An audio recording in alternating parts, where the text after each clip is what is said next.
Hello there, YouTubers and YouTubelets. If you've missed my previous videos, we're currently in the middle of book review week here on the SableCaught channel. This is a period in which I give you a different book review every day of the week, and at the end of the week you pick one to try and win. So far the books in the running are Welcome Caller, This Is Chloe by Shelley Coriel and Ultraviolet by R.J. Anderson. And the new contender? The Killables by Gemma Malley. So you know a book is good if you read it and suddenly purchase everything else the author's ever written. Before I start gushing about how great this book was, have a look at the cover with me.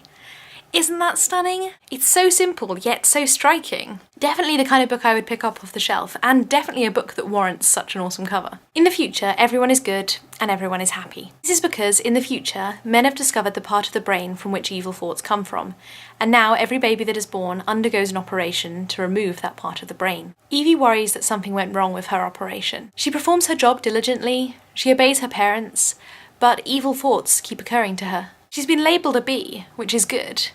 And she's engaged to an A, which is the highest rank you can possibly get. Her fiancé Lucas is a perfect gentleman. Everyone looks up to him and esteems him.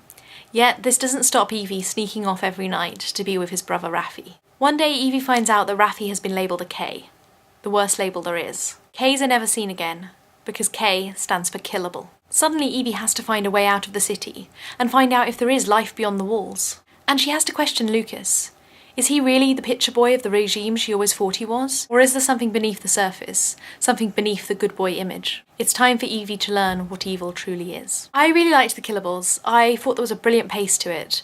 From the beginning you're thrown right into everything. It doesn't spend a long time building up the dystopian world and then having it brought down. Pretty much from the beginning, Evie is subversive. I also really liked the brothers, Lucas and Raffi. I felt both were really realistically written, and I felt for both of them in really different ways. Raffi is passionate and impulsive. He longs to be the rebel. Yet after a while you start to wonder whether Lucas isn't the better of them.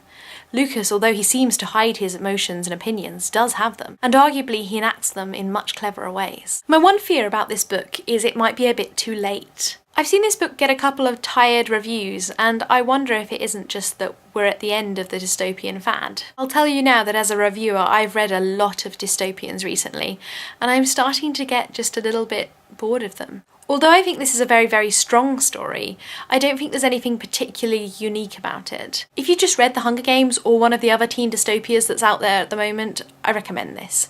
I think if you're longing for more dystopia, then this is for you. However, if you've read quite a few of them now, I don't think this will really add much more to what you've already got. Like I said, I thought this book was really, really strong, and I really, really enjoyed it because I was looking for more dystopia at the time of reading. But I am now starting to feel the want of something else. Something new and different in my reading. Anyway, tell me what you think of The Sound of the Killables. Are you still longing for more dystopia? Does this sound like the kind of book for you? Might you try and enter for it at the end of the week? Or have you had enough dystopia by now? Are you looking for something different? Tell me what you think in the comments down below and we'll start up a conversation. Otherwise, I will leave you with an extract. Bye guys. Evie's father frowned. What news? Mr. Bridges is in trouble? He always seemed a nice man. Learned. Learned indeed. A researcher, the brother said, his eyebrows still raised. Research that he was using to disguise his true agenda of deviancy, I'm afraid. He's been labelled a D by the system. I would urge you to stay away from him, lest his dangerous thoughts infect this community. Evie's mother gasped, but Evie suspected from the look in her eye that she already knew. That despicable man, she shuddered. Only the other day he was in the cloth district, buying clothes. We will not sell to such a man, brother. You can be sure of that. The brother nodded sagely. I think that's a good idea, Delphi. Whilst the sentiments tell us to leave punishment and retribution to the system, when we clearly have evil in our midst, it's our duty to hound it out, to show others who are tempted by evil that we will not tolerate it within these walls. Do you not agree? Wholeheartedly, Evie's father said firmly, banging his hand down on the table. We must be on our guard, all the time, every minute of every day. Happy now, Evie? Very. Evie lied.